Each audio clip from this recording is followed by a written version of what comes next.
నమస్కారం, నేను మీ షణ్ముఖ్. ఈరోజు మన ముందర సీనియర్ జర్నలిస్ట్ కనకదుర్గ మేడం గారు ఉన్నారు. నమస్కారం మేడం. నమస్తే. చెడు వినకు, చెడు చూడకు, చెడు మాట్లాడుకు అని చెప్పేసి మనకు ఫస్ట్ నుంచి చిన్నప్పటి నుంచి చదువుకుంటూనే ఉంటాము, చదివాము కూడా. అయితే వైసీపీ పార్టీ అధికారంలోకి వచ్చినప్పటి నుంచి చెడు మాత్రమే చూడు, చెడు మాత్రమే విను, చెడు మాత్రమే మాట్లాడన్న చందంగా రాజ్యాంగబద్ధంగా రాష్ట్రంలో పరిపాలన అన్ని రాష్ట్రాల్లో జరుగుతున్నప్పటికీ విచిత్రంగా దానికి విరుద్ధంగా ఆంధ్ర రాష్ట్రంలో రాజ్యాంగబద్ధన పరిపాలన చేయకూడదని చెప్పేసి చేశారు. కానీ ఈ 5 ఏళ్లలో ఎక్కడ వైసీపీ సిద్ధాంతం లేకుండా రాద్ధాంతం మాత్రమే చేసుకుంటూ వచ్చి నేడు ఎలక్షన్ కౌంటింగ్ అంటే ఇప్పటి నుంచి ఒక 3 రోజులు 4 రోజుల తర్వాత ఎలక్షన్ కౌంటింగ్ ప్రక్రియ స్టార్ట్ అవుతుంది. అయితే ఆ ప్రక్రియలో భాగంగా సజ్జల రామకృష్ణారెడ్డి గారు ఒక ప్రెస్ మీట్ ఇవ్వడం జరిగింది. ఏమని అంటే రూల్స్ పాటించే వాళ్ళు కాదు, ఆర్గ్యూ చేసే వాళ్ళు వెళ్ళండి కౌంటింగ్ దగ్గరికి అని చెప్పేసి సీఎం మాట సజ్జల నోట జగనోపదేశంలా వచ్చిందా అంటే ఏం చెప్తారు మీరు? అంతే కదా మరి. ఇప్పుడు మీకు గుర్తుంటే 1 వీక్గా అసలు ఆయన ప్రెస్ మీట్లు పెట్టలేదు. సడన్గా మన తెర మీద ప్రత్యక్షం అయ్యి ఏదో చంద్రబాబు నాయుడు గారి మీద పడ్డాడు ఆయన. చంద్రబాబు నాయుడు అంతా వ్యవస్థల్ని మేనేజ్ చేస్తున్నారు, చంద్రబాబు నాయుడు చెప్తేనే మోదీ కూడా వింటున్నారు. ఇప్పుడు మోదీ వేస్ట్ అన్నట్టు మాట్లాడాడు ఆయన. అంతా చంద్రబాబు నాయుడుదేని. మంచిదే కదా. ఇప్పుడు చంద్రబాబు నాయుడు వ్యవస్థల్ని మేనేజ్ చేయగలుగుతున్నాడంటే ఈ 5 ఏళ్లలో మిమ్మల్ని చూసి ఆయన నేర్చుకుని ఉండాలి. అంటే హౌ టు మేనేజ్ ఈ వ్యవస్థలన్నీ అనేది మీరేమన్నా మాకు మార్గం చూపించారు ఈ తెలుగుదేశం వాళ్ళకి. అంతే కదండి. ఎందుకంటే వ్యవస్థలు మేనేజ్ చేయటం ఎలాగానో తెలియకే కదా 2019లో అనవసరంగా ఓడిపోయారు ఆయన. లేకపోతే అదేదో ముందే ఆ జ్ఞానం తెలుసుంటే తెలుగుదేశం వాళ్ళకి వాళ్ళు నెగ్గుండేవాళ్ళు. సో ఈ 5 ఏళ్లలో మీరు ఏదైతే చేశారో దాన్ని కొంచెం ఆయన కర్తలామలకం చేసుకుని ఉంటారు. ఇంకొక విషయం ఏంటంటే అసలు సజ్జల నిన్న ఎందుకు మాట్లాడారు? ఇప్పుడు ఏం జరిగిందంటే వాళ్ళకి క్లియర్ కట్గా సినిమా అర్థమైందండి. వాళ్ళు ఓడిపోతున్నారు, వాళ్ళకి ఇంకా వేరే ఆప్షన్ లేదు. ఇప్పుడు ఏం చేయాలి? ఇప్పుడు ప్రతిపక్షం మీద ఎలా పడాలి, ప్రజల దృష్టి ఎలా డైవర్ట్ చేయాలి? అందుకోసం వాళ్ళు ఏమంటున్నారంటే ఈ పోస్టల్ బ్యాలెట్ వ్యవహారాన్ని తెర మీదకి తీసుకొచ్చి దీంట్లో వీళ్ళు ఏదో మేనేజ్ చేసేస్తున్నారు. అంటే ఇప్పుడు మొన్న ముఖేష్ కుమార్ మీనా ఏం చెప్పారంటే సీల్ లేకపోయినా అధికారిది చెల్లుతుంది అని. అది వీళ్ళు కొత్తగా ఈ రూల్ పెట్టారు అని మాట్లాడుతున్నారు వాళ్ళు. అంటే వీళ్ళు వ్యవస్థలు మేనేజ్ చేశారు. ఇప్పుడు ఇంకొక విషయం కూడా అన్నాడు, పోలీసులు మార్చేశారు, డీజీపీని మార్చేశారు అంటే ఏడుస్తున్నారు వాళ్ళు. దీనివల్ల వాళ్ళు అక్రమాలు చేయలేకపోయారు మొన్న ఎన్నికల్లో. అందుకని ఎన్నికలు సజావుగా జరిగాయి కాబట్టి వీళ్ళు ఓడిపోతారు. ఇంకొక విషయం, రేపొద్దున ఎన్నికల కౌంటింగ్ దగ్గర కూడా వీళ్ళ పప్పులే ఉడకవు. ఆల్రెడీ పిన్నెల్లి మీద కేసులు ఉన్నాయి. హీ కెనాట్ ఎంటర్ ఇంటూ మాచర్లకు అసలు ఆయన రాలేడు. ఇక్కడికక్కడ సిఆర్పిఎఫ్ జవాన్లు వచ్చారు. కేంద్ర ఎన్నికల సంఘం కూడా పూర్తిగా దృష్టి పెట్టింది. మనకి నిన్న ముఖేష్ కుమార్ మీనా కూడా చెప్పారు, మాచర్ల నియోజకవర్గం ఏదైతే ఉందో అక్కడ నేను డీజీపీ కూడా మేము ఆ రోజు పర్యటిస్తాము, ఎటువంటి అవాంఛనీయ సంఘటనలు జరగకుండా అని చెప్పాడు ఆయన. ఈసారి చాలా స్ట్రిక్ట్గా ఉంటుంది కేంద్రం. ఎందుకంటే దానికి 2 విషయాలు. ఒకటి కూటమిలో ఉండడం. ఇప్పుడు బీజేపీకి కూడా సౌత్లో చాలా ఇంపార్టెంట్ వాళ్ళు గెలవటం అనేది. ఎందుకంటే ఇక్కడ ఎంపీ స్థానాలు ఎక్కువ వస్తేనే రేపు పొద్దున వాళ్ళకి అక్కడ కేంద్రంలో వాళ్ళు కొంచెం గట్టిగా వాళ్ళు మాట్లాడటానికి ఉంటుంది అపోజిషన్ తోటి. సో వాళ్ళ అవసరం కోసం వాళ్ళు తెలుగుదేశం కూటమితో చేరారు ఈసారి. ఎందుకంటే వైసీపీ పని అయిపోయిందని ముందే వాళ్ళకి నిఘా వర్గాలు హెచ్చరించాయి కాబట్టి. ఇవన్నీ సజ్జలకి తెలుసు. మొన్నటి వరకు మాట్లాడలేదు. అక్కడి నుంచి ఆయన వాళ్ళకి మీరు చెప్పినట్టుగా జగన్మోహనోపాఖ్యానం వచ్చి ఉంటుంది. మీరు ఏం చేస్తున్నారు, వేస్ట్గా పడున్నారు, తిట్టాడు ఆయన. మనకు తెలియదు ఏం జరిగిందో. సో దెబ్బకి పేర్ని నానిను ఈయన బయటకు వచ్చారు, ప్రెస్ మీట్లు పెట్టారు. పేర్ని నాని అంటాడు అసలు పిఠాపురంలో పవన్ కళ్యాణ్ కనుక గెలిస్తేట ఆయన బట్టలు లేకుండా తిరుగుతాట. పిచ్చెక్కి కొట్టుకుంటున్నారు జనాలు. ఏమనాలండి వీళ్ళకి?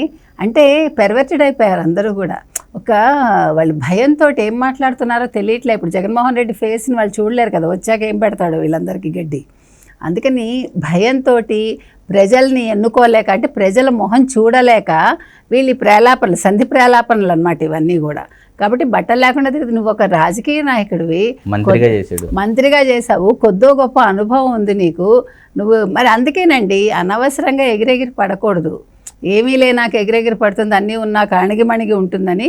ఇప్పుడు చంద్రబాబు నాయుడు గారు ఎలక్షన్స్ అయ్యాక, అంటే ఎన్నికలు అయ్యాక ఆయన ఏం మాట్లాడటం లేదట. వీళ్ళకి మాట్లాడినా తప్పే, మాట్లాడకపోయినా తప్పే.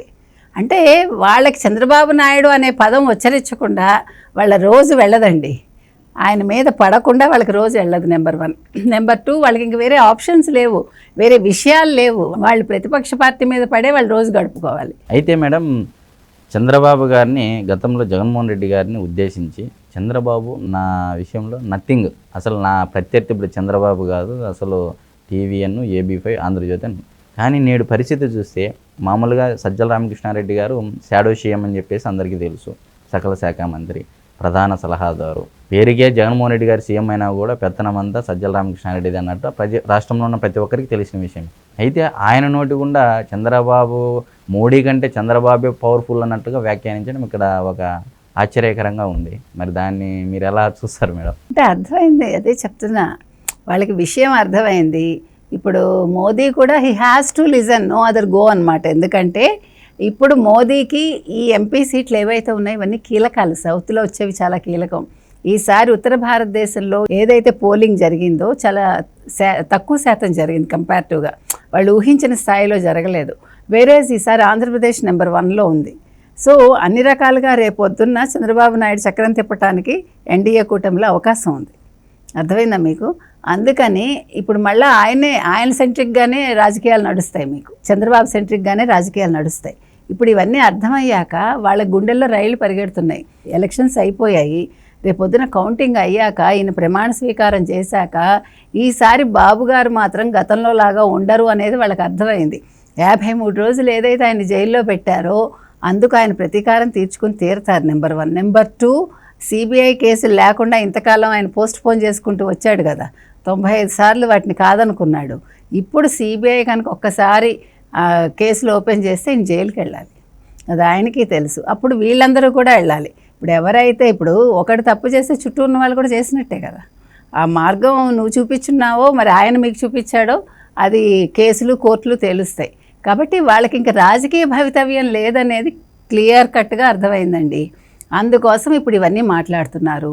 అయితే ఇప్పుడు రిటర్నింగ్ అధికారి సీల్ లేకపోతే చెల్లదు అంటే అది ఇవాళ కొత్తగా వచ్చిన రూల్ కాదు, 2020లోనే తెలంగాణలో ఆ రూల్ ఉంది. మీరు చూసుకుంటే వీళ్ళు ఎన్నికలప్పుడు అక్కడ క్లియర్ కట్గా ఉంది, సీల్ లేకపోయినా పర్వాలేదు, రిటర్నింగ్ అధికారి సంతకం లేకపోయినా పర్వాలేదు అని ఆ రూల్ ఆల్రెడీ ఉంది. కొత్తగా ఇప్పుడు ముఖేష్ కుమార్ మీనా పెట్టలేదు.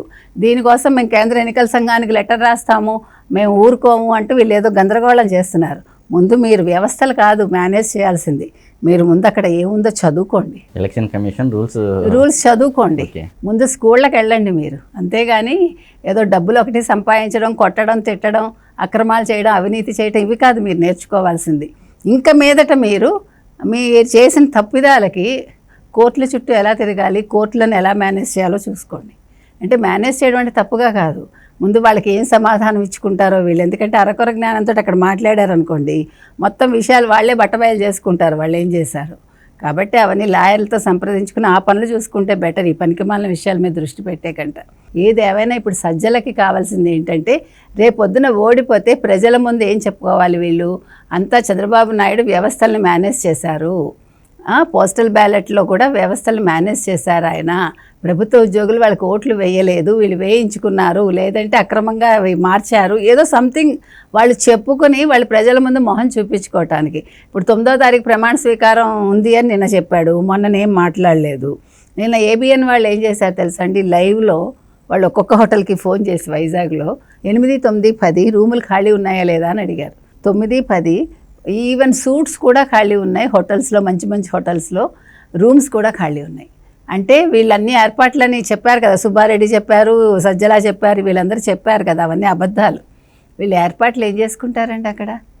ఇవన్నీ పనికిమాలిన విషయాలు కదా. అంటే డైవర్ట్ చేయడం అంతే, దృష్టిని మరల్చడం, ప్రజల్లో లేనిపోయిన అపోహలు సృష్టించడం. ఇంకొక పెద్ద విషయం ఏంటంటే వీటన్నింటినీ మించి ఇప్పుడు వాళ్ళకి పోలింగ్ ఏజెంట్లు ఉండరు వీళ్ళు ఇలా మాట్లాడకపోతే.